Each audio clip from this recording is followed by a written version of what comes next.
So we're calling it cloaking right now. Visible light, the wavelength of visible light is on the order of nanometers.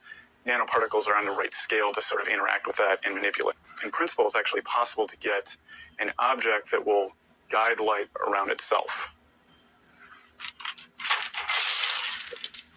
The sphere is this sort of easiest shape to do. Right now, we can only cloak convex shapes, and that has to do with the sharp angles. So things like spheres and even cylinders, for the most part, we can do a pretty good job with. Squares, we can do it halfway decent job with, and then when we get to things like triangles where they have the more acute angles, that's where it sort of bends the light in a problematic way.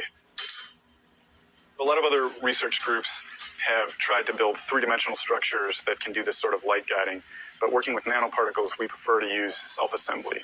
And in turn, we prefer to use liquids because as the liquid dries, the particles can come together in a particular way. So by controlling the structure of the particles, we can control how they come together. Go ahead. Now, it's important to get the droplet size right since this is sort of a surface area effect, so that's why we're using this atomizer. Of course, it takes a while for the students to get the technique down.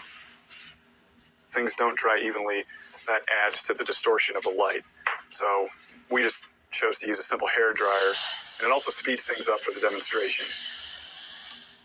So what future uses do we envision for this paint? I mean, of course, beyond the general novelty of being able to move about undetected, I think there are going to be a lot of applications for this. So, of course, the military is very involved.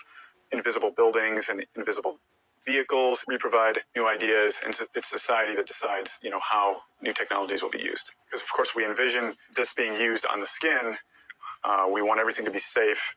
If this stuff gets onto the wrong hands, reverse engineered by people who wish to do harm, I mean, it sounds like a movie or something, but that's the kind of thing I think that keeps me up at night a little bit.